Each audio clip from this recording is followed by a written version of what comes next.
we are live streaming already, so that's good. Welcome everyone tonight to Exo Hangout. It's been a while since we saw each other because we do this the first Thursday and the fourth Thursday of every month. And for those of you that's their first session tonight, welcome. And we do, Nadi is going to do an interview with Viola, and then we're going to have breakout groups later in the session after about 35 minutes, where you guys will be in small groups if you choose to go and share your experiences and hang out together. And then the last section of the event tonight is going to be sharing our contact experience. We think it's important to get a record of what's happening with everyone. This is a free session. We also have a paid session on the fourth Thursdays. We're a nonprofit. The membership is $4.44 a month, and it goes toward building software. So we're building collective intelligence software so we can all come together and share our knowledge. And we're going to be launching the platform on the 28th of this month. So we're really excited about that. I just want to show you a few slides here. So tonight, we have one of our consortium members, Nadi Hana. She's at galacticrosegeometry.com, and she does all sorts of cool workshops on everything from sacred geometry to crop circles. She's very skilled. She spent a lot of time in the ethers, and she has so much knowledge and enthusiasm to share with us. And we're excited she's part of our consortium and excited to offer her the space tonight to do this incredible interview. Viola Rose, you can find her at heartandsoundhealing.com. She has done over 80 Drunvalo Melchizedek workshops, and she has an incredible place in the world doing healing using sound and her incredible wisdom too. So we're just honored to have both of you guys here tonight. As I mentioned, the Making Contact Conference is going to be next week, starting Wednesday. It's going to be a big deal. Lots of important things are going to be happening. It's in a virtual world. There's a discount code for $100 off, and we hope to see you inside. And this is kind of how it looks inside. There's different rooms, different places to go around, and everyone has an avatar. It's really easy to use because you're just using your voice. Next week, we're going to have Sarah Adams. She's also a healer and been in the ethers, and so we're excited to have her on the next session coming up. And then Adam Curry after that, who's an incredible scientist. He's built technology to help us use random number generators to understand our coherence in this world. And he's going to be joining us in September. And then Linda is going to be joining us at the end of September. She's written a book that was completely channeled. So she's going to be talking about channeling galactics and channeling in general, and writing and her theories on love as well. So, all right. So I'm going to pass it over to you guys. You guys can go ahead and unmute, and I will give you the floor and welcome. Thank you. Thank you. It's so good to be here.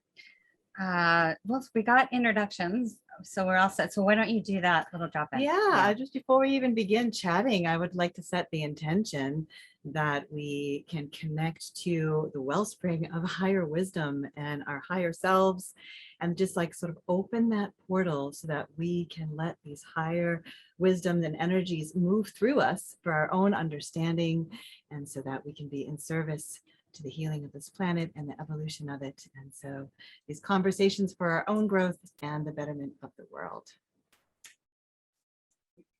I'm so excited to be here with you all. Right. I'm just gonna change our view. Is that okay for you? Yeah. Okay, great. So I am really excited to be here. Thank you, Zenka, and this wonderful Exo Metaverse community. And thank you, Viola. The two of us have been having cosmic chit chats for a lot of years, and typically we are existentially and ascension oriented.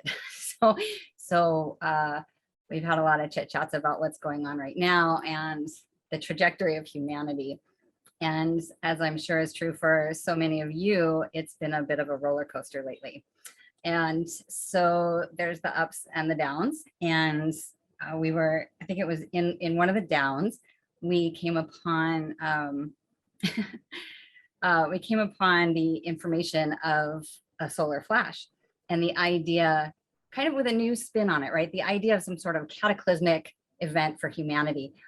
But it was just timed so perfectly, as I will speak for myself. I was in this pit of despair, pretty much. It was a pretty big low. Yeah, the existential ping-ponging. Yeah, that can happen where like it's all going to be great, and then sometimes some days like I don't know if any of us are going to survive this. It's whatever's coming down the pike is big, and you know the ping-ponging, that's what I call it, existential ping-ponging. So I think we were both in a downward swing. Yeah, it was a dip. Like I don't know what's going to play out here. Yeah, and all the feelings that go along with that. So I know that we're in good company with that. And it was in one of the low points where the idea of the solar flash, it just kind of reemerged. And I know we talked about it, and I got really hopeful. I got really excited because I haven't been able to see a way out, honestly. And so it was this, oh, great, here's the solution. So we talked about it, and then we found this video that I want to share a couple of clips with. It's from a BQH practitioner, which is Beyond Quantum Healing. It's the woman Allison Coe, and the video came to me the day after we were talking about the solar flash, and she literally is sharing it's a transcript. She's reading a transcript of a client in a regressed session, and she wanted to put the YouTube out and share it because she had been having a sequence of, she had so many people that were sharing the same story, namely about their experience choosing to come into, to incarnate right now in order to help humanity through this solar flash, through this experience, and to help us really use it to use it for our betterment and use it for our ascension.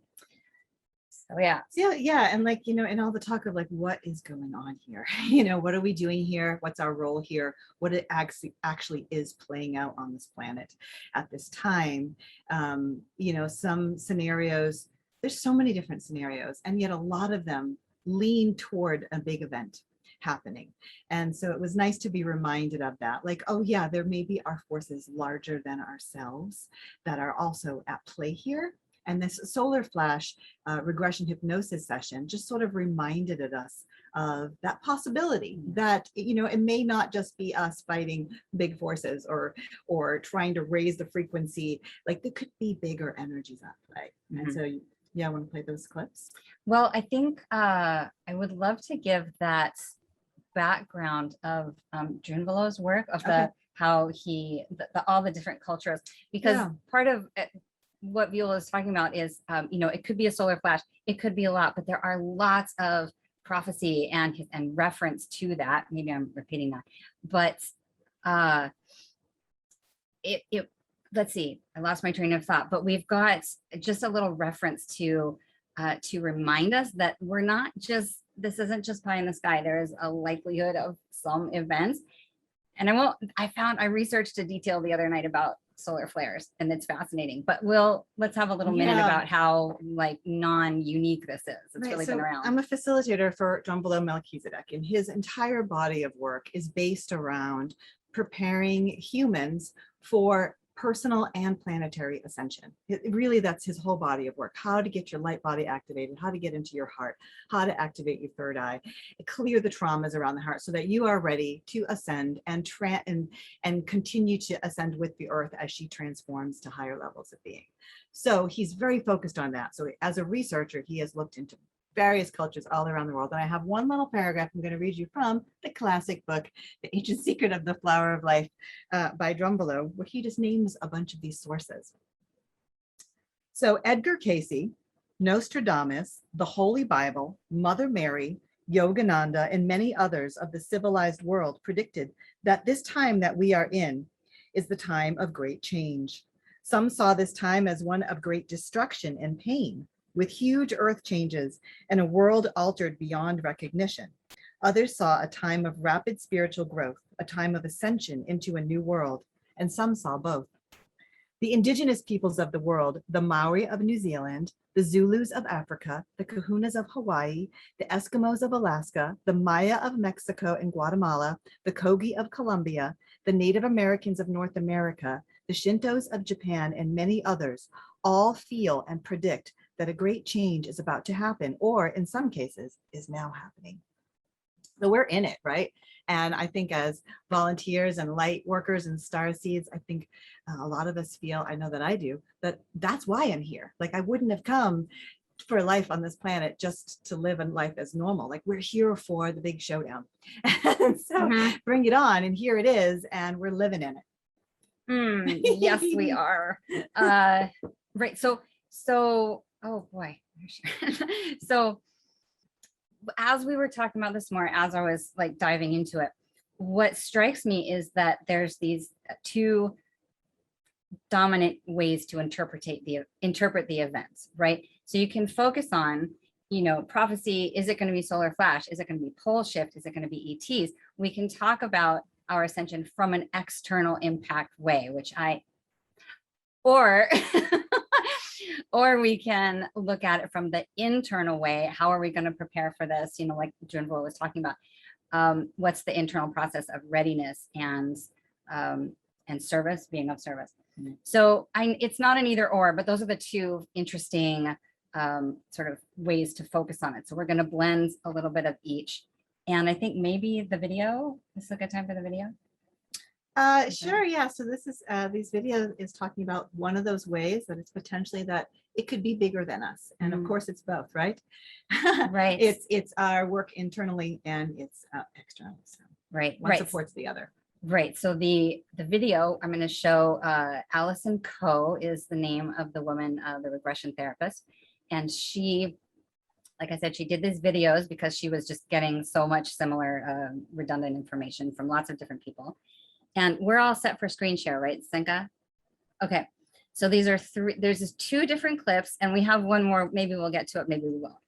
But what this person is talking about, a little context, he's talking about coming down intentionally from the ships, knowing that he came here for this time.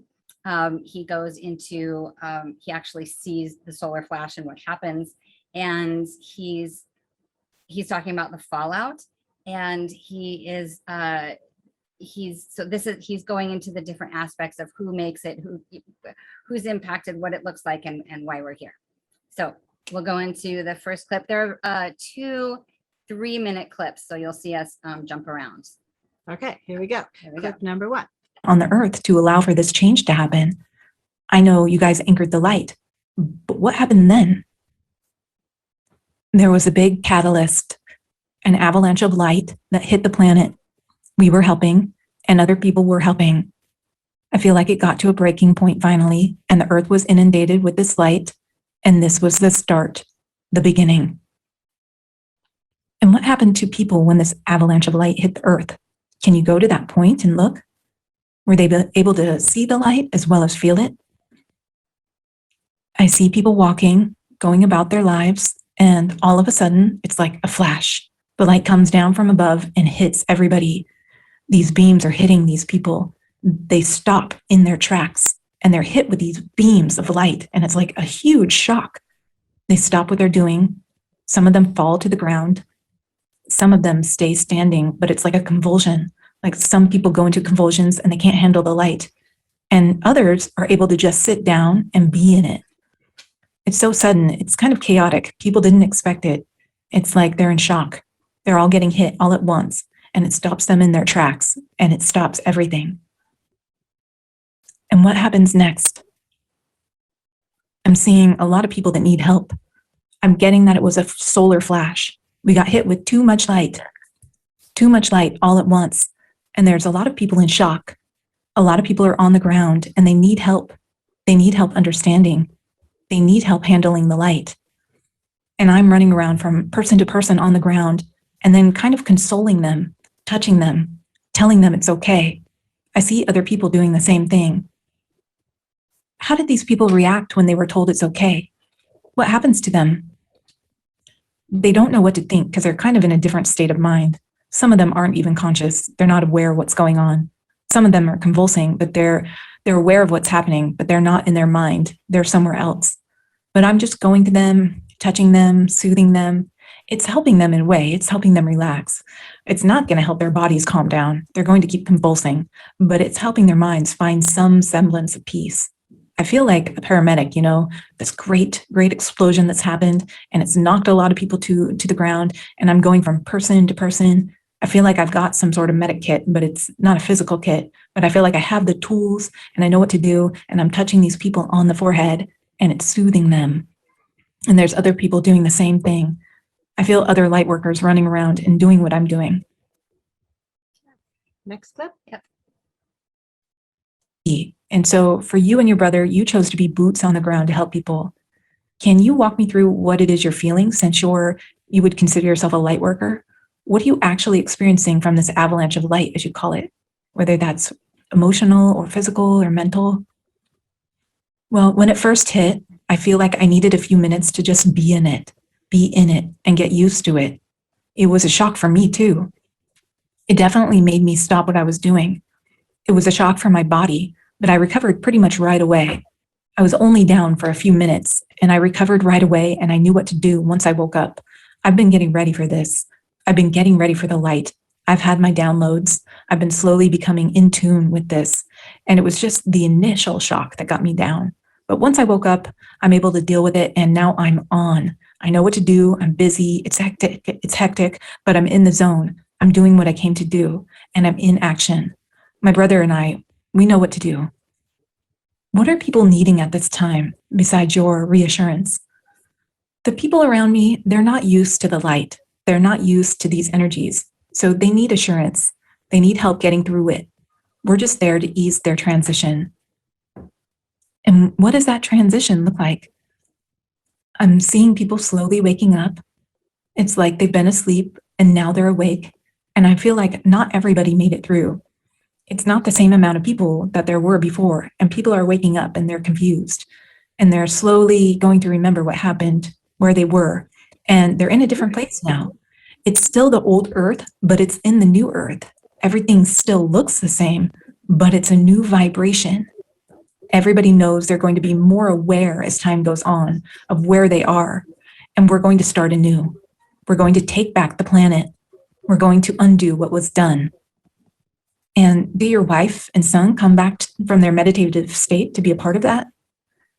Yeah, I feel like we're going to be living back on the ship for some time. That's where our family is. That's where our crew is. We're going to be living in our ship, but we're also going to be slowly moving back down once the cities are ready. Some people are going to stay on the planet. They're going to live in the crystal cities, and they're going to help rebuild the planet. And we're going to be helping too, but we're mainly going to be back in our ship up above. How will you help from up above? Can you walk me through that? We're going to be supervising the reconstruction.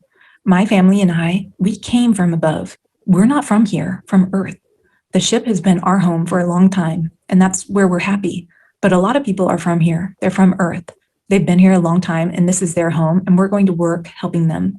We're helping them to rebuild. We're monitoring from above, but we're also working with them on the ground. And we're taking down the old buildings in the old cities, and we're helping them bring back the forests, bring back nature, clean the water, bring back the animal life. And we will be teaching them to rebuild and live with the planet and live alongside the planet without affecting her or the plants or the animals. We live on these grid systems. We live in these crystalline cities, and I'm seeing big towers, and all of humanity live on these grids, and we live with the earth. But from these grids, we're able to send out energy to the planet for her to heal and for nature.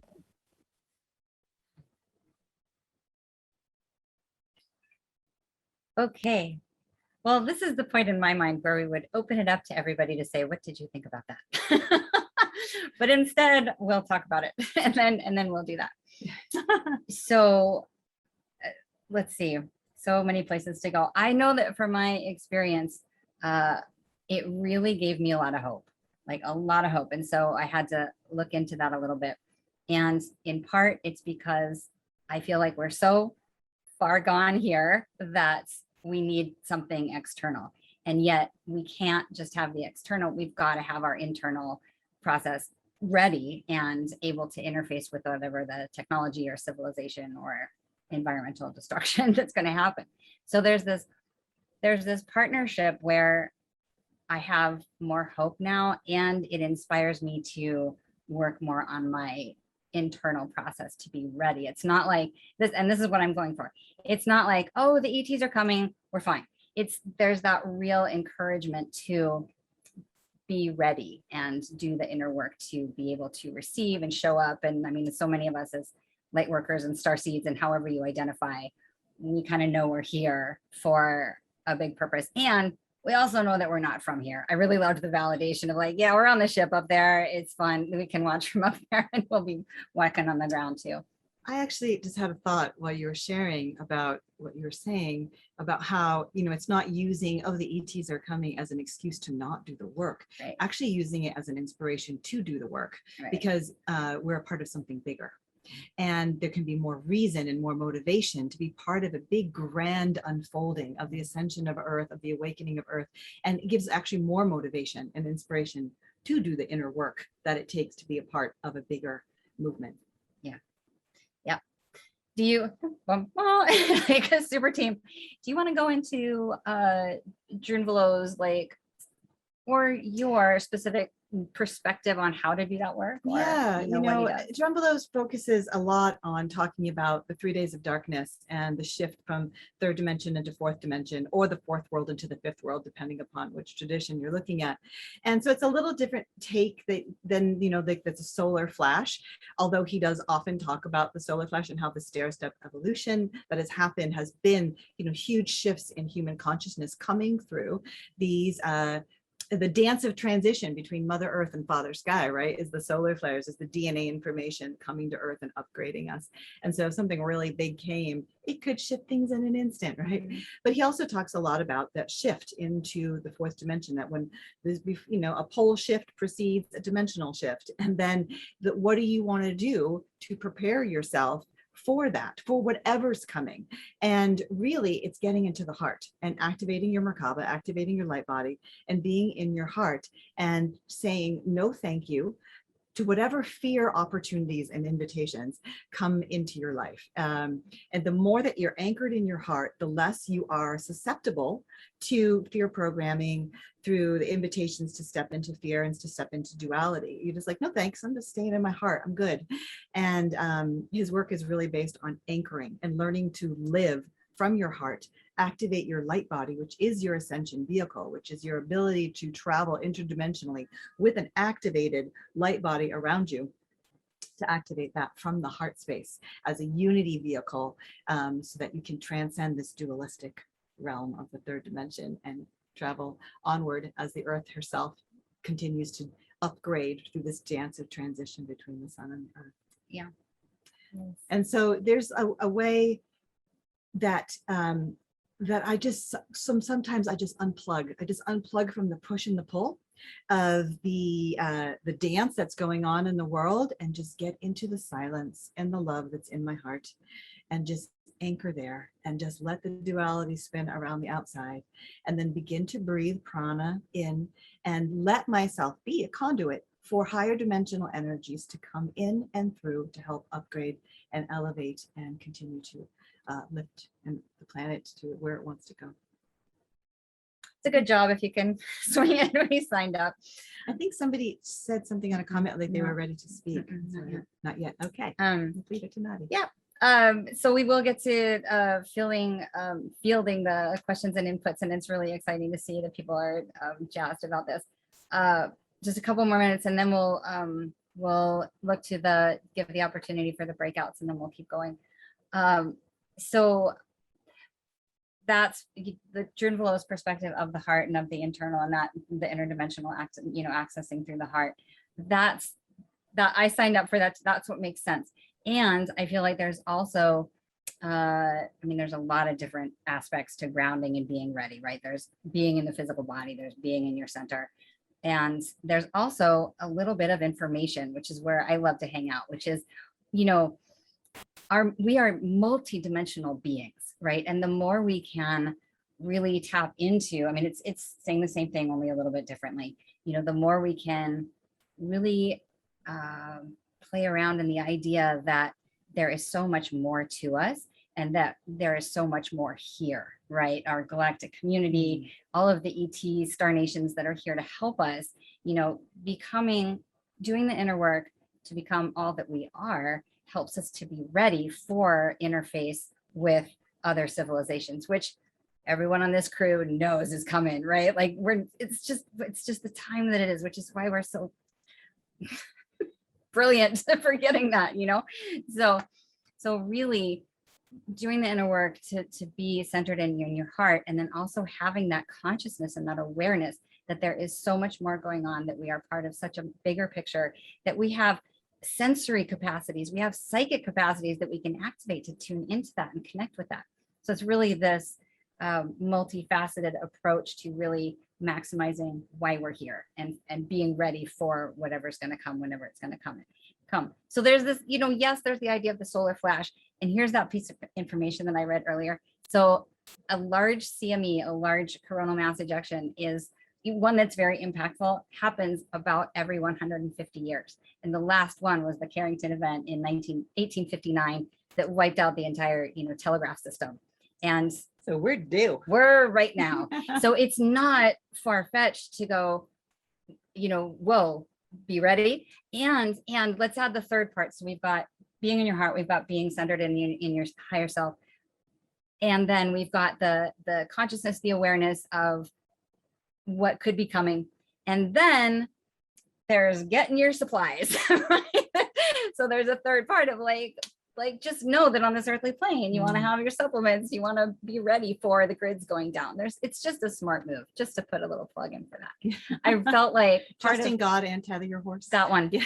So I felt when I saw this, I felt like when I saw that video, I felt like, oh my God, we all need to know, like it could be happening.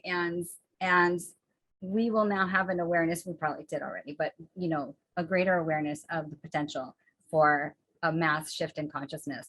And one of the things that I really enjoy that you talk about is remembering to sort of choose the high vibe, and remembering that, yes, we're seeing a lot of destruction, a lot of deterioration, a lot of chaos, a lot of suffering, and to try and find that balance of understanding the higher purpose, understanding that we are ascending, so to speak, like it is happening, there is hope, and trying to use that lens to see it as well. Yeah, like it's a Leela, it's a dance playing out, right? And everything is unfolding perfectly, and there's no emergency going on, and all this stuff's going down. And so I just keep trying to remember, like it's like a chess game, you know, just like, what's my next move? What do I want to do to be prepared? But really all I have to do is be in my heart, and it's going to work itself out. But it's a constant choice to continue to stay informed to some degree, so I know what chess move I want to make next,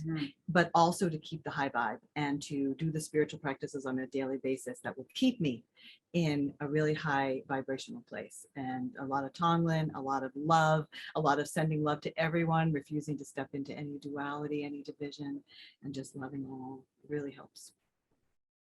Sometimes easier said than done. It's a big job. There was one other thing that that came up in my mind, but I sort of lost it. So maybe we should just transition. Zenka, do you want to do, we're at about the half an hour mark. I feel like there's one I've been sitting on that it'll come to me in a minute, but yeah. Yeah, let's maybe look at the surveys here. So for those of you, thank you if you did fill out the survey, thank you for doing that. These are collecting over time and growing, and it's actually really quite interesting. So what about the possibility of a sudden event that globally impacts humanity? Do you think and then we had possible, likely, and inevitable, all totaling up to, what is that, like 88%, right? So nobody thought it was impossible, which is interesting. And very small percentage thought that it was not likely. So there's something, I mean, that was really fascinating, Viola, that you read all those different tribes and cultures and books that mention that there was this, that there might be this big event, right? So it's maybe something we're sensing, it's something in our prophecy, maybe it's that we want, you know what I mean? We want it to happen. Interesting, right? So that's a pretty high percentage, 88%. So if so, what do you think it would look like?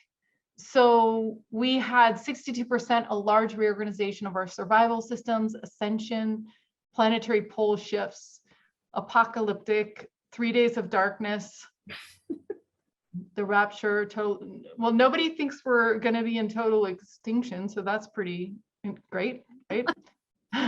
What do you think a sudden event that impacted the entire planet and humanity would look like?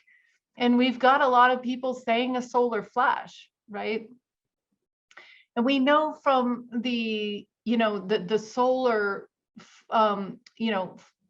mass ejections that are happening right now and hitting the Schumann resonance, that's causing our nervous system to react, right? So the small ones that are happening now are happening, I believe, more frequently. We should look at that, but it's definitely impacting our electromagnetic fields. And we're in a low point, but the 11-year cycle is going to be raising up in the coming years. So, okay, so ET landing, 37% feel that that's coming. More solar flash than ET landing. Okay. Yeah. Yeah. Yep. Yeah. I mean, reality is whatever we want to experience in a way, and what the tipping point, I mean, in my opinion. So if we want ETs to land, like, and enough of us want that, then that will probably happen, right? I liked the combo platter. I liked that you could have both, like where there's a solar flash, and because the ETs know, they know about these things, they're right here and the ships are coming in and people are, they're part of the assistance team. And so having that awareness of that, or that potentiality, you could have both as part of the massive transition experience. Yeah, exactly. Yeah, it could be both. So this person, these are the people who answered other. The coronavirus hasn't ended. Moreover, it keeps you mutating. One of these mutations could be the event you're asking about. Economic meltdown, confusion and disclosure of various kinds. And then we had some people writing about dreams that they've had about a large event. And so that's really interesting to start to analyze, like in mass, like what our intuitions and our dreams are coming up with. ETs finally revealing themselves to us through mass sightings, nuclear holocaust or large scale ET crafts appearing. Yes to numerous dreams. I'm going to share this link so you guys can check this out. Volcanoes. Yeah, if people hadn't had a dream, they write none. So I'll share this in the chat. And right now we're going to go into breakout groups. So if you want to stay into the main group with Nadi and Viola, you can do that and they'll continue their conversation, or you can be in the small groups. And the small groups are going to last 20 minutes. There'll be groups of about 4 or 5. You'll have about 5 minutes each to speak. So you want to get in the group. I'll be moving people around. So just wait a second until I get everyone settled. And then you'll pick a timekeeper, and that timekeeper will keep the time for 5 minutes for each person. And that person gets that time to just to themselves to say whatever they want. If they want feedback, they can ask for it. If not, it's just their time to talk. And we would love to hear about you guys talk about what is your theory about, is there going to be an event? Is there not going to be an event? What would it look like? How does it work? And if not, you can just get some support that you need in your life, or you can share a contact story. So those, I'm going to click the breakout groups now. And if so Nadi, you guys are going to stay with us. And if you guys want to stay here, just don't accept the breakout group.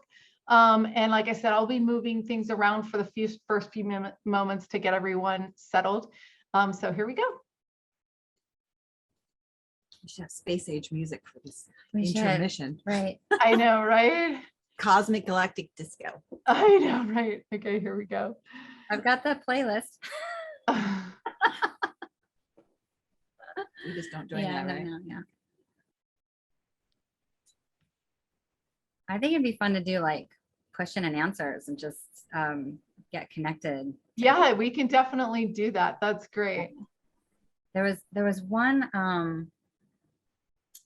there's one thought that keeps evading me, but I know it's a good one. Did you have anything that came up after No. The survey. The survey was fascinating and validating. And God, there really is a thought right in there about like preparation. It's hard to say timelines when you go into I highly, oh, can we put the link to that video? Senka, can you put the link to that video in the chat at some point?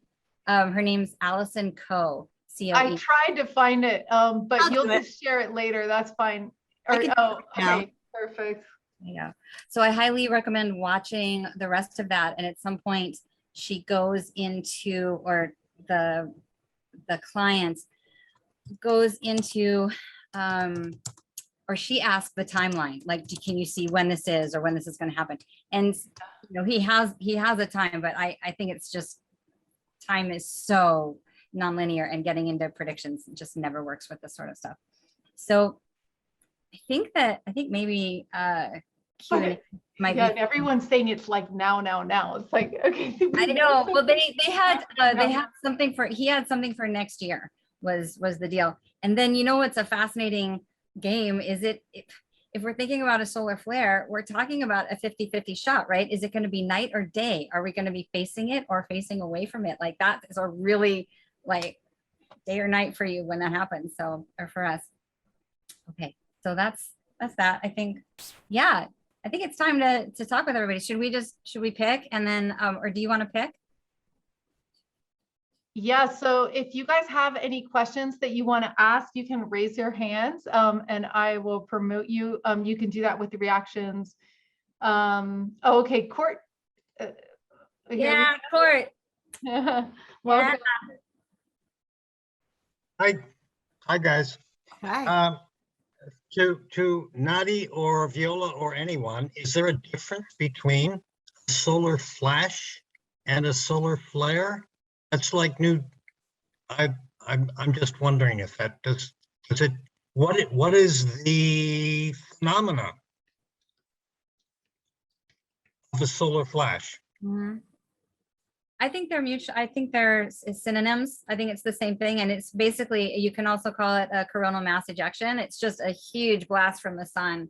And I think they're the same. Yeah, you know, and I think it comes, you know, off of the sun, big wall of energy. I think it takes 28 minutes to hit the Earth, and it changes the Earth's magnetic fields, the magnetic field of the Earth. And so when a solar flare hits the Earth, people can get a little disoriented because it's changing our orientation to the Earth, because the Earth's magnetic field shifts slightly each time that happens. And those are the DNA upgrades. We want those, but people can get disoriented, like, oh, solar flares are happening today. Like, I can't finish my sentences, you know? And Drunvalo says, you know, go outside. If you know they're coming, you can sign up on spaceweather.com or solarmonitor.org and get notifications when a solar flare is coming. And then you could get outside barefoot into the sky, just like receive, you know, and just like upgrade. And so I get really excited about them. Okay, so basically they are the same. They are the same thing. Yeah. Okay, thank you. Yeah. And that was actually the piece that has been evading me, is the DNA upgrade. It is like the way that the sun interfaces with our genetic encoding for this activation. It's almost like we were encoded for this event with some sort of like massive photonic blast that impacts us at a supercellular level and energetic and beyond. But that is a big part of this. And I don't know the science, obviously, but there are many that do. And so looking into the DNA upgrade that then allows us to tap that multidimensional reality, that multidimensional self that we are, like super activating it could be instant activation of our psychic abilities, of our telepathy, you know, like maybe we would be able to talk with each other across the world and coordinate the recovery team and the aspects and like all sorts of possibilities about how in the midst of this mass destruction, there could be this absolute explosion of our genius and our capacity to get through it. Like I get so excited, clearly. So, okay, great. So We have another, we have a couple more questions here. Karena and then Heather, you're next after that. Karina, I'm looking for you. Oh, here you are. Okay, here, because you were on the. Look at my lips. I put this funny thing on. Look at my lips. How funny is that? Okay. I just have a comment because this idea of the solar flash or whatever it is, it's been coming up more and more from so many different sources. So it really is getting my attention. And from this is what I understand from one particular source. I tried to find the link. I'll look a little bit better, but that, you know how we've been having all these monoliths showing up all the time? So, and all the ley lines are underneath it, right? And crystals. So when the solar flash hits, it hits like the monoliths which hit the crystals underneath, which starts sending this energy through the ley lines in the on the planet. So it doesn't matter what side of the planet or whatever you're on, because it's not just that the light comes through. The light comes through to activate a whole lot of things that have been laying dormant, waiting for the moment, and the moment will be when the flash hits. So that's my comment. Beautiful. Awesome. I'm going to put Heather here as well. Hey, Heather, you can unmute yourself. Okay, can you hear me? Yes. Okay, wonderful. So I do have some experience with solar flares. It was something that I sought out a lot of expertise in the early 2000s because it was affecting my health. And so I did a lot of research with some people at the University of Minnesota on the topic. And so what I find is interesting is I don't really have the vernacular around the ascension process. So I'm going to kind of leave that off to the side. But there is, when there are X class and M class solar flares, again, go to spaceweather.com, recent solar events, get on the monitoring. But X class and M class solar flares give an 11% increase in cardiac events like actual heart attacks, as well as traffic accidents. So ERs are busier during those times. And I think it's really prudent for people to prep, not just on, again, I'm leaving the ascension side off of it because I think Nadi is a real expert on that. So I won't say much about that. But in terms of, having water on hand, just like any other sort of cataclysmic experience, hurricanes, fires, floods, you want good shoes, water, batteries, etc. Available, because in 2005, Detroit was browned out, and Northern Ohio, I don't know how many people remember that, but that was as the result of the solar flares affecting the power grids. So it's a very possible experience for us to have anywhere in our country based on the way our power grid is set up. So those are just practical things.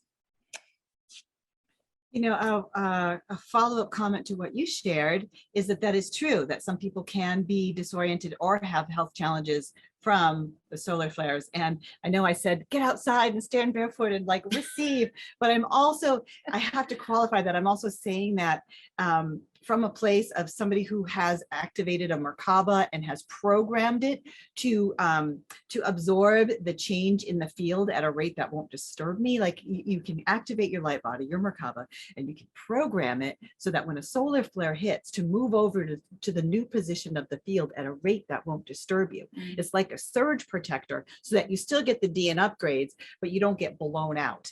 And so I should probably also say that it's a good idea to also have an activated MerKaBa that you've programmed if you're going to just get out there and blast yourself with it, because there can be complications.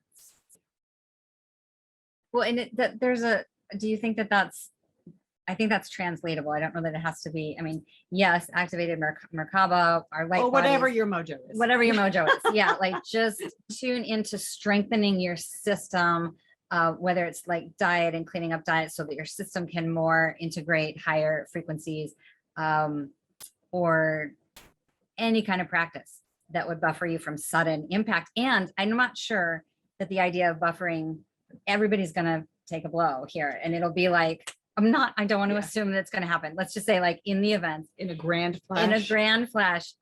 everybody would be impacted. It's like the absorption and the rebound would be much easier, much able to integrate, given how much the work you've done, inner work. So just to add that.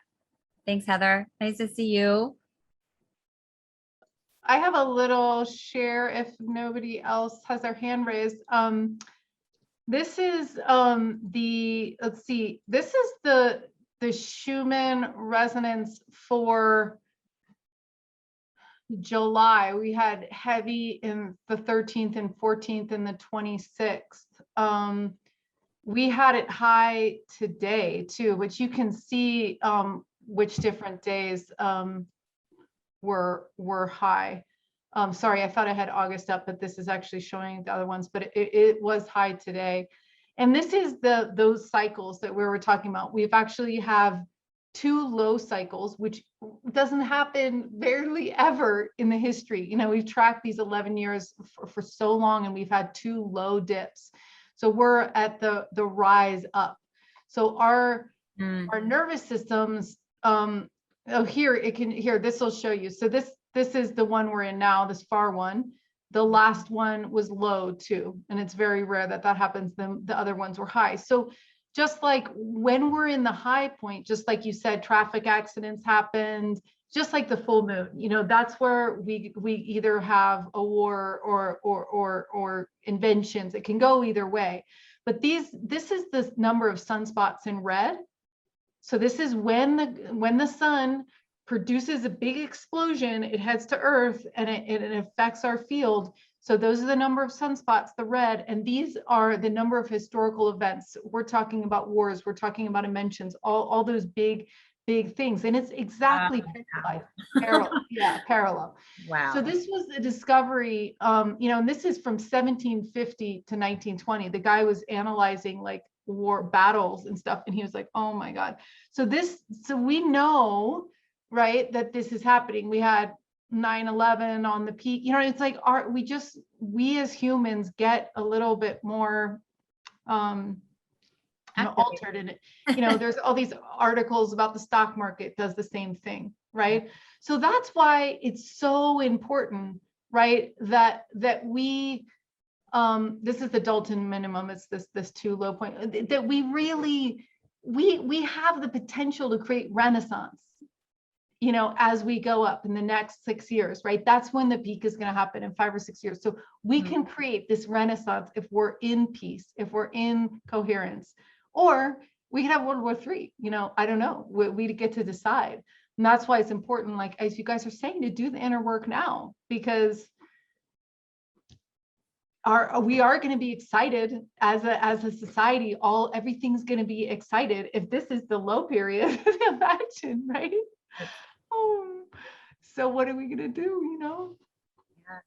Choice point, right? Like that's another choice point and bifurcation, right? Like we're seeing so much of a split in terms of what you're going to focus on, and whether it's going to be fear and division or unity and love. And so part of why I was really excited to do that is just to continue to give us motivation to pivot towards the interconnectivity and the potential for the higher vibrational manifestation. That data is fascinating. You have converted me to a data junkie. I love it. I was wondering, since we have a minute, do we need to do other things, or could we show that 3rd clip of the video? Do you have other things? Nope. Kind of have. Yeah, if you guys, and we have the contact thing if you guys want to do that. But yeah, go ahead and share that, and then at 7:30 we bring everyone back. Okay. Yeah, it's just, I think it's 4 minutes, maybe 3. It's not long, and I think that then we'll bring people back. This one goes more into the ships. Should we wait, where were we going to start? Oh, we've got it queued up already. Do we have it right? Yep. Should we wait for people to come back to the, No, I think we share it now. okay, we go for it, 28:15. Yep, okay. Okay, this is the last one that Nadi wanted to share. Yeah. So it sounds like there were many people who didn't go on the ships, though. Wait. Yeah, a lot of people stayed, and these are the people that I left it at a fast speed. Sorry about that. We were scrubbing it at a fast speed to get the right spot. Let's go down to 125. And then we wanted it 28:15. Okay. Can't miss a minute. All right. All right. 20, what? 28:15. Yeah, Yeah, exactly. perfect. Okay. So it sounds like there were many people who didn't go on the ships, though. Yeah, a lot of people stayed, and these are the people that didn't have to go. These were the people that could take it. They've done the work. They've done the work in order to stay, and they're going to be the first ones to be on the planet, and they're going to help my team get it ready for everyone else. Good. Okay. So these people who knew this was happening, so awakened people or light workers, they're the ones you had to help and act as a medic to when the light hit. The light workers are people like us. They are starseeds. They're not people from here. They're the ones that came down in order to help in this shift. They're going to be aware. They're going to be conscious of everything that's going down. They're going to be down here to help these people who are awake enough to go through the shift. But the people that are going to need our help and are going to be the ones that stayed here and who are awake enough, they're from here. They're from Earth. They've incarnated completely here on Earth. They originated here, but they're at a level where they can handle the energies. They've done the work. They may not all be awake now. They may not be conscious of the fact that they're awake, but they're the ones that are of higher light.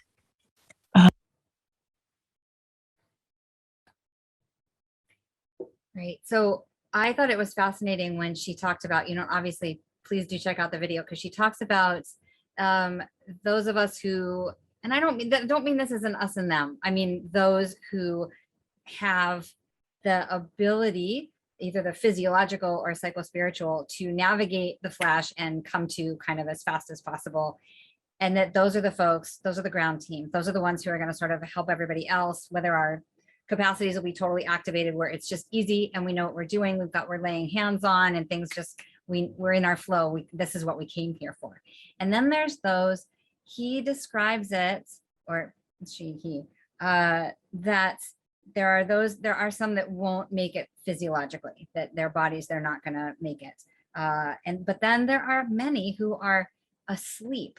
He talks about their consciousness has almost been manipulated to be in a hypnotic trance, and that we and any kind of ETs are there to help them onto the ship. They literally go somewhere else, go onto a ship.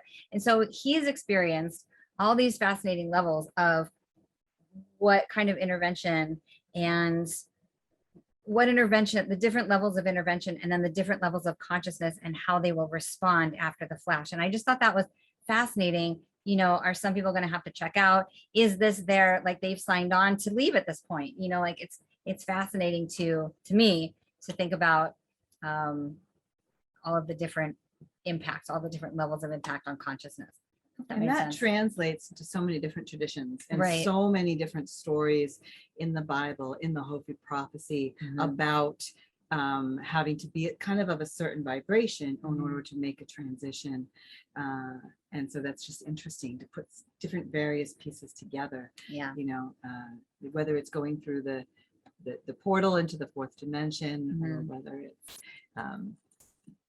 Ascension, Right. whatever The it is. rapture always comes to mind, right? And that's what I want to avoid, is an us and them and the chosen ones and all of this. But But your vibration sort of just defines what you're aligned with, I suppose. And so keeping the vibration high, as Michael was saying, just, focusing on the paradise that you want to create, that really goes a long way, and not from a place of spiritual bypassing, not from a place of denial, but from a sovereign place of choosing the frequency that you want to resonate at, and holding that as your home, and with no blinders on, and still being aware of everything that's going on. But that is my frequency, that is the vibration, and I'm going to hold that. And then you're vibrating as high as you are, and then you will naturally resonate toward what is aligned. okay. Awesome. Yeah, that's really great advice, is just to figure out what frequency you want to be at and have that be your home, because you're going to get knocked off of it all day or in the course of the day or whatever. But if you can go back to know where you want to be, where you want to be at home, then you've got your true north. That's great. So I'm bringing everyone back. Good to see you tonight, Greg. Greg is also part of the Exo Metaverse team, and he's been working hard on our mapping stuff, and we appreciate him so much. And so now for the last final half an hour, we traditionally do welcome John Ramirez is here too. Welcome. Good to see everyone. So the last half an hour, we work toward our docu-series of contact experiences. So these are things that we're going to be putting on the map. We're eventually going to put them on other planets. This is our chance to talk about, did you have an experience? Was it in your dreams? Was it in the meditation? Was it in real life? What was it for you? So we'd like these experiences to be relatively short so everyone can give a chance to talk. So around 3 minutes or so. And if you guys want to kick it off, you can, or we can pass it to the audience. So either way, and if we don't have experiences to share, then of course we can just do some more Q&A here. But if you do have an experience that you want to share, you can raise your hand. And then we ask that if you do share your experience, you would be okay with us putting it on the YouTube and putting it in the archive. Do you guys want to kick it off over there? Nadi or Viola, do you want to talk about, we kind of break the series into our first experience. So it could be like, oh, the first time you looked up and you saw something, moving, or your meditation, or it could be, the life-changing experience that you might have had. Well, piggybacking on the question from your questionnaire earlier about dreams that you've had, I will share that when I was a child under 10, I can remember 2 dreams that I had of the world ending and mayhem happening. And these are like the earliest dreams that I remember, and they've stuck with me my whole life. And the first one was the world was going to end and everybody was freaking out. And then instead of the world ending, these aliens came, but I'm a child of like 6 or 7, and I didn't really know what aliens were so much. And so I think I identify them as French fry guys from McDonald's. Like that's what they looked like to me. But in the dream, they came down, and instead of the world ending, it was these beings that came from elsewhere, and then everything was okay.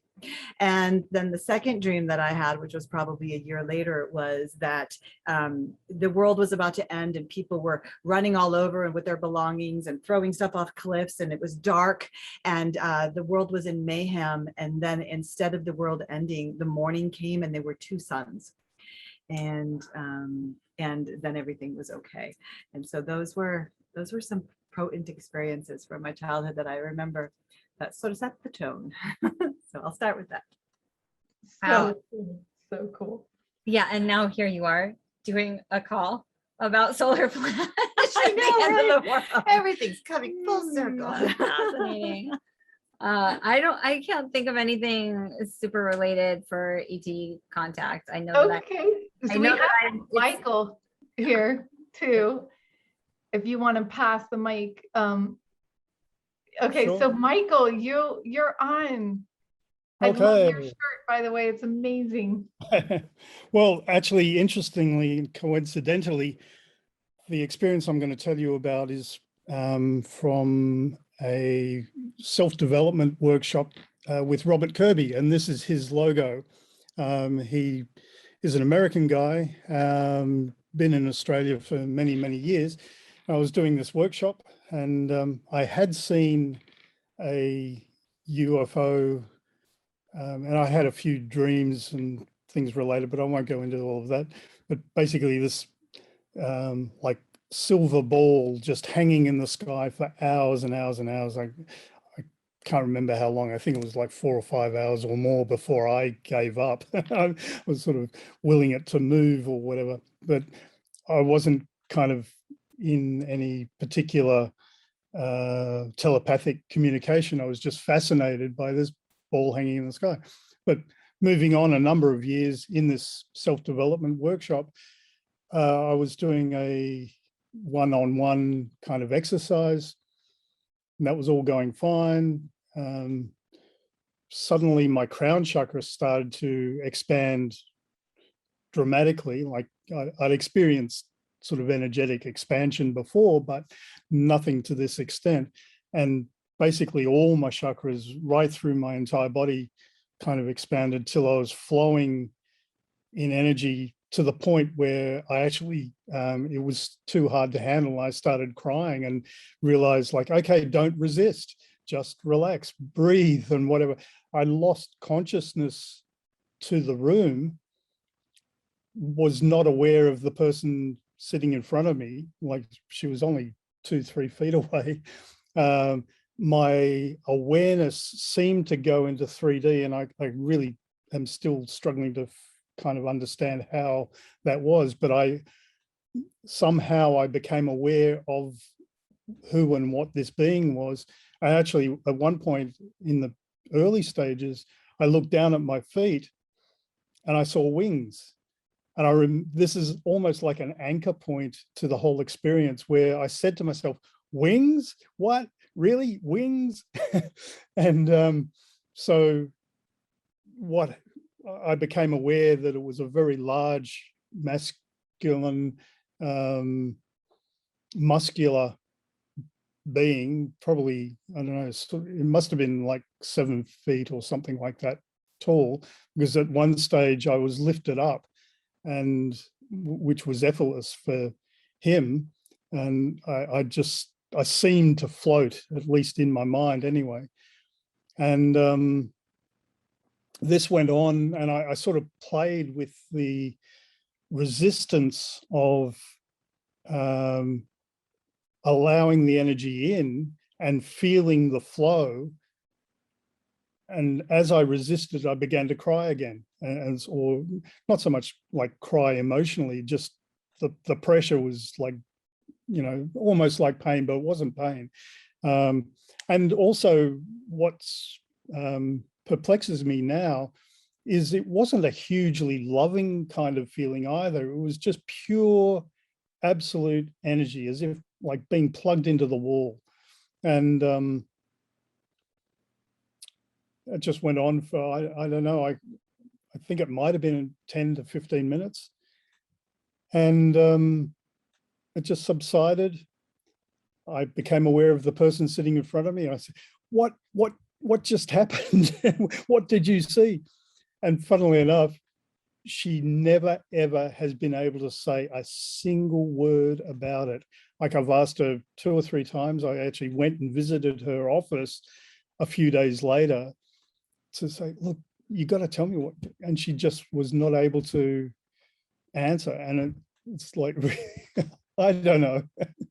Anyway, that was several years ago, and it's sent me on a whole journey of exploration of ETs and angels as well, and led me to create Beyond Being Human, which those 3 words actually came to me as a kind of a download, I guess. And it was like okay, you've got to actually start sharing this and create a presentation and do that. And so that's what I've been doing. That's all. Thank you so much for sharing. And everyone, please feel free to add links that you have for yourself or your work in the chats over here. That's great. It does. Oh, okay. So we have MJ. Here we go, MJ. Welcome.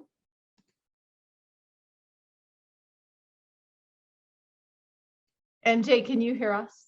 If anybody else also wants to share an experience they had, a dream, a premonition, an experience in real life, please raise your hands. And I don't know if you can hear me. Now we can, yeah. Hey, Zanka. Hey. I don't know if it's possible to share my screen. I was gonna just show something. You It has to can. do. Okay. Yeah. And while you're doing that, I just wanted to encourage I know you're an artist, and I don't know if I mentioned this. There is a art contest with cash prizes as part of this conference, Making Contact conference. So there's only 2 days left, I think, or 3 days left for the artist contest. It's free to enter. And it's going to be voted on by all the conference goers. It's going to be in a virtual art gallery. I just shared the link. So definitely, MJ, encourage you. And then if you guys know any artists that would like to be recognized and participate in cash prizes and get free tickets to the conference, you can share that makingcontact.com/artist-contest. Cool. Okay. So I don't know if you guys can see this. We can. Okay. It's been a while. This is something I kind of rendered based on an experience I had a few weeks back. And I just felt like I just had a gut feeling or a feeling from the heart that for some reason I needed to go ahead and create this. And something very interesting happened. Let me stop the share. Let me see if I can replay it. Okay. So this is actually a rectangular prism ship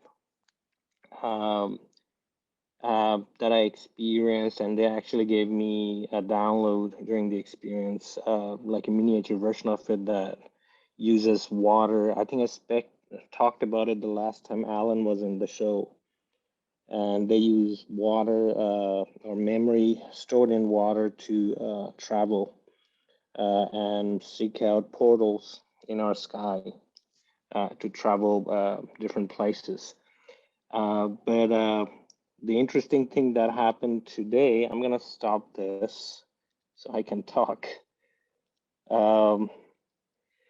is while I was doing this today, all of a sudden out of nowhere, I started hearing thunder. There was no thunder or anything that was broadcasted in the weather in my immediate area. I was like, okay, that's interesting. And then out of nowhere, it's still sunny. It started raining. And so in that art and that experience, they tracked down, not necessarily a tornado, but like a wormhole opening in the clouds. So at the end of the day, after I've got done with my art, because I'm working on multiple projects. This is a new venture I'm working on. That's why I haven't been able to attend a lot of the previous events. But after I got done, it was right before sunset. I look out of the sky, and the same type of wormhole, our circular spins of clouds were found in my sky, right outside my window. So whatever I was drawing was actually happening outside. So basically, this tells me that they were already here while I was doing this. This was an amazing experience. Even my kids were kind of stunned that why is there rain out of nowhere when there's sun, and this cloud just happened to be there coming out of nowhere. So just wanted to share that this was a very amazing and interesting experience today. Literally a few hours ago, that's what happened. Wow. That was amazing. That's amazing. Yeah. Wow. Yeah, I mean, they were literally, I kind of felt that they were here. And then, because like I said, the cloud came out of nowhere, and then it started raining, and it's sunny, and it's only that one patch of cloud on top of my apartment complex where it's rain is happening, nowhere else around the area. And then right after it stopped and my drawing stopped, I see these spins, kind of like the Fibonacci spin or whatever you call it. I'm sorry, I'm short of words right now, but basically circular spins in the sky of clouds just showed up out of nowhere. So yeah, it was very interesting and very amazing. Wow, that's so cool. Thanks for sharing. And it's good that this is happening to an artist that can actually help render it. Like, you know, it's so fascinating to think of, yeah, like a prism type ship and everything. So yeah, I encourage you to enter that art contest, and thanks for sharing. Sure. It's great to have new shares. We have Rosa Sol from Guatemala. Welcome, and thanks for sharing. My turn. Okay. Hi, everybody. I would like to share not one experience, because it has been so it has been many of them, and vastly, and for forever. So more like the process of evolution of the relationship with the ETs that I have been having. And at the beginning, it was more of looking for them outside. And of course, I've seen the ships, and we've even danced with them with a friend, and many dreams, and others even materialize with touch, or with sound, or different types of manifestations. But I think the most important evolution of this relationship has been the point where I stopped looking for them outside and started talking to them from the inside, and especially from the because I've always had relationship with avians, with the Arcturians, and the Pleiadians. Those three especially. Very seldomly others. And when that changed, the language changed, and the multidimensionality, the relationship in a multidimensional language has continued to evolve, to start to seed universal fraternal energy. I don't know if you're understanding anything of what I'm saying. Yeah, you're doing a great job. Yeah. So it has been magical, and atemporal, and very generous. So good to see you, Rosa. So nice to see you. You too. Great to see you. Yeah. Thanks for sharing, Rosa. Yeah, the inner outer world, it's such a dance, you know, it's just like, you know, Greg was commenting, you know, about MJ's experience, like which is first, like our consciousness is so entangled in all this. It's just so beautiful. I know Dolores Cannon used to have major weather situations happening around her events too, like circular clouds and all that stuff. So, oh, great. So let me bring Mary on. It's great to have new shares tonight. Mary, welcome. Hi, can you hear me? Yes, we can. Okay. I'm kind of like our friend that just went. I'm not going to try to go into everything because it would take too long. But I know when I was a child, I could hear them. I could hear voices, and I knew I've had people speak with me now that the first woman I was sharing with, she's like, well, now you know what they sound like. Now you know what to listen for, because I can remember what they sounded like when I was a child. A lot of that was shut down. It was not welcome in my world at all. So it was shut down until about 10 years ago, when my life changed drastically in a lot of different ways, and a lot of things started opening up. My primary connection has been with the Arcturians. I had one who, I had a picture.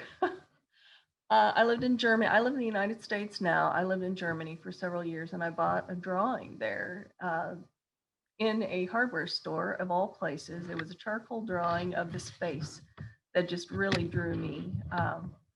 I had it hanging over the piano for years, and I always told people, you know, someday that drawing's going to start talking to me. That was kind of my joke. And the funny thing was, when my Arcturian friend showed up, it looked a lot like that drawing.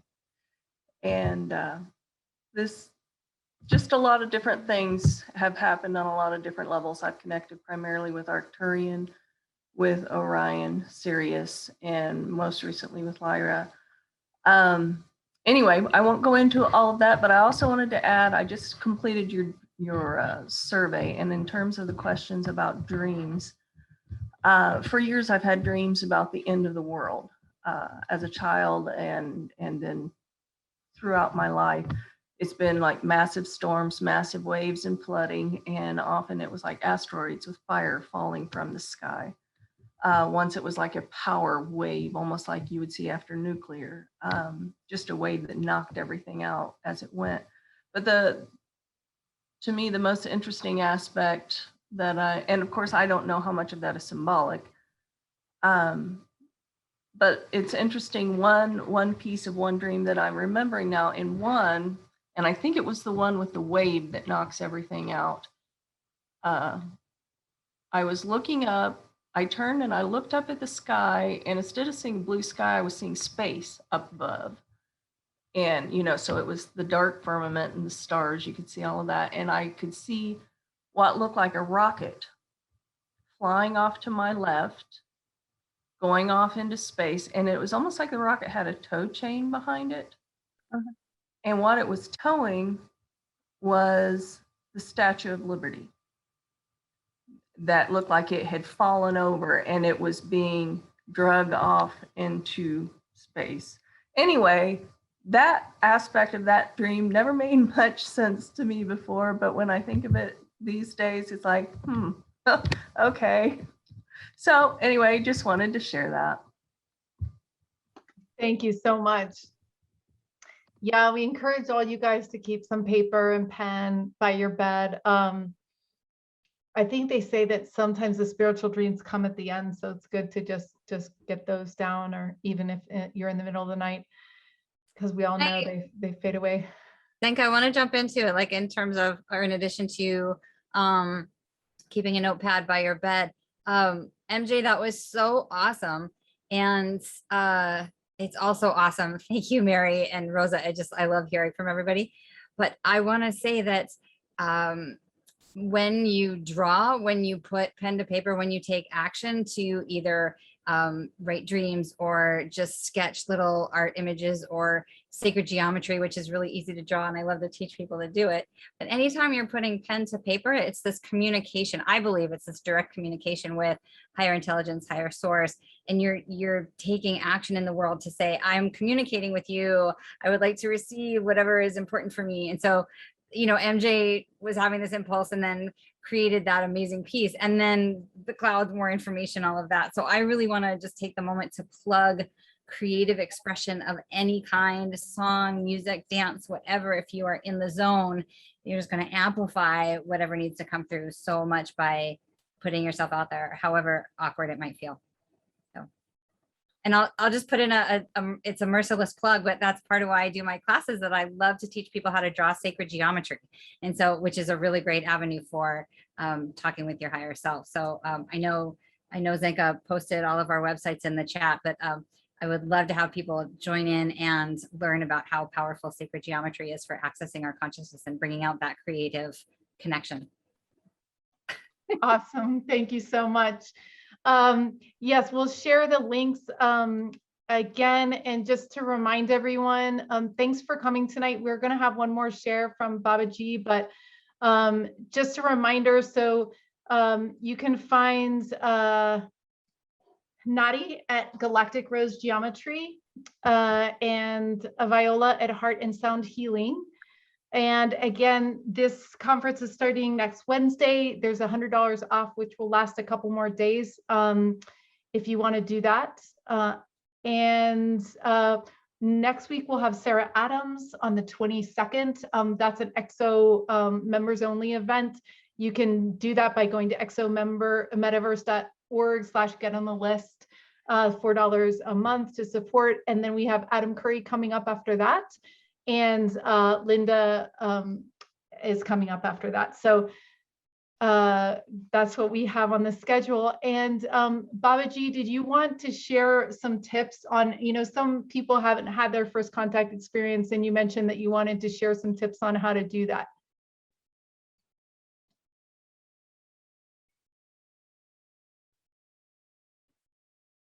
But maybe not. So Why don't we Wait, just, wait. I forgot to unmute myself. oh, okay, great. Are you ready? Yes. My phone was on and I was listening to what was happening in the main center at the same time I was visiting in in the other room with those two guys, Mark and Greg. Okay. So I overheard them speaking about getting ready for, I call it ascension, and I have another word I call induction. Instead of abduction, like being taken, we're volunteers. We're being inducted, just like the military. So my words are a little different than the ones you're used to hearing. But if you want to get inducted, you have to get ready. And I found my way with yoga. I just say, if you do your yoga, then you'll be prepared. Because yoga, right? It's not just physical, it's a spiritual experience. Can you guys hear okay? Yeah, we can. And the most ultimate yoga, and this is my own personal opinion, after, well, over 50 years of yoga, I've decided that the most important one is Raja Yoga, which is meditation. So my meditations now are, oh gosh, 2 hours I've been doing lately. Like Edgar Casey, I do them laying down. And I understand that it's also a technique that was used in Egypt, right? At least that's what I hear. So I'm offering my tips to those of you that would like to know. If you want to do a 2-hour meditation, well, you got to get comfortable. And the full lotus just doesn't get it for me. I mean, I could get into that position, but it hurts. And then when I try to walk afterwards, I'm pretty out, like disabled. So I'm recommending that you lay down when you meditate, and you can't sleep, right? You have to avoid that. So you have to have something to do to keep yourself from falling asleep. That's where the mantra comes in. Now, my mantras are personal. I have Buddhist mantras and Hindu mantras and Tibetan mantras and Christian mantras, and I wouldn't want to sway you in any way. I wouldn't want to say that one was better than another. So I would suggest that you find your own, whatever works for you. The one I like most is called the Gayatri. It's a Hindu mantra. It's from, I believe, the Vedas or the Upanishads. It's somewhere way back in history. And it's simple. Om, as you know, is the word for most of us have accepted that as synonymous with God, whatever, source, whatever, self. I like self with a capital S, our greater self. And so when we meditate, we're actually trying to become one with God, which is really us. It's an inner thing. Jesus said that the kingdom was within. So if you want to go to where heaven is, you have to go inside. And that's where I found these ETs. I thought they were angels. I thought they were God. I didn't know what they were, but now I have the language. They are us. They are one with us.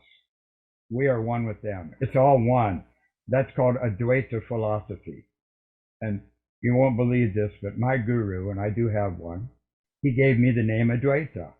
So I'm Advaita Acharya in this discipline that I practice, and it's Hinduism, and it's like the Vishnu aspect, right? But the Vishnu people don't believe in the Advaita society. They argue with that. They call it impersonalism. So I was the only person that I know that was in their society that they didn't agree with. And my guru gave me that name because that's what it is I am. One, one, one. No more than that. So we're all one. If you want to find that out, you have to find that out for yourself because it's like an Easter egg hunt. If I tell you where the eggs are, it's not going to be any fun. So you have to go inside to find yourself. And when you're in there, you might find me because we're all one. So there. I think if you want me to go further, you can wiggle your fingers or raise your hands, whatever you think is fitting, but I don't want to take any of your time. I'm available to all of you. Come to Zinka. Zinka can give you information. I told Zinka once, we're going to have a show, and it's going to be for ETs only, and she said, count me on or count me in. So this is probably it.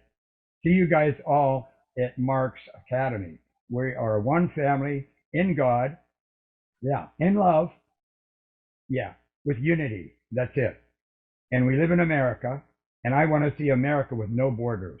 My plan is to like include the Mexicans and the Guatemalans and the Chile people and Canadians and all of us. We're all on one continent, and I just want to take care of our part of the world and let the rest of the world take care of itself.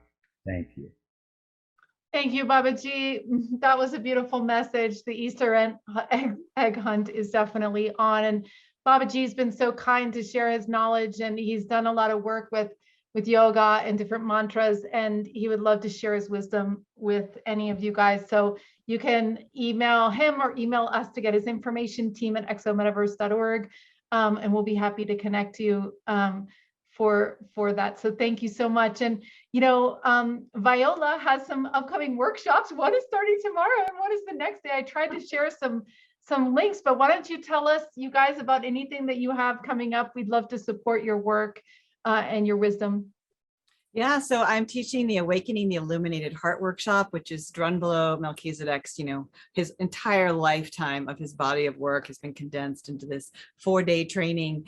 And it's everything that a person needs to walk the path of ascension. It kind of gives you everything in your toolbox. And, he thinks it's a complete training. And so we learn to activate the Lightbody, the MerKaBa, heal traumas around the heart, connect with our higher self, activate our beams of light, open the third eye, create reality from the heart. It's a whole 4-day galactic superhero intensive journey. And I actually have one coming up starting tomorrow. It's online for 4 days. And I'm doing it once a month online these days. I started doing it online a year and a half ago. And so every month I'm doing a 4-day training online. And I am still doing them in person as well in Portland, Oregon, every couple of months. So if you're inspired and you want to jump into starting tomorrow, you can just message me tonight. And if not, I'll have one coming up starting on August 10th to 13th. I've got one, and then I'll have one in September as well. So you can also go to my website and just read lots of testimonials from hundreds of people who've taken it with me and just kind of get a feel for it and see if it's for you. And so that's the main thing I got coming up these days. That's great. Yeah. I mean, yeah, you've taught over 80 of these workshops, and it's so great to have such a leader to walk people through that full cornucopia, experience to go inside and to get ourselves ready and polished up for the road ahead. Very, very cool. Awesome. And also Nadi she's always doing workshops and fun things and movie nights. And so I encourage you to check that out as well. So thanks everyone for coming tonight. We look forward to seeing you in 2 weeks, if not at the conference next Wednesday. And thanks for all the work that you guys are doing in the world. And thanks for being here tonight. So we'll see you next time.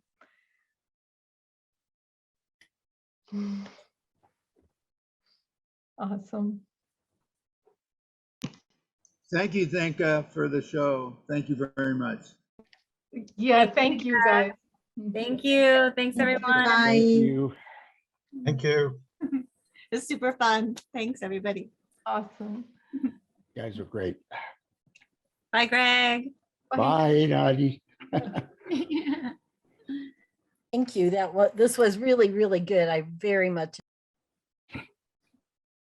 Oh, that's great, Kathy. We love seeing you each time. It's so great to have you with us, and I'm glad you enjoyed it tonight. Awesome.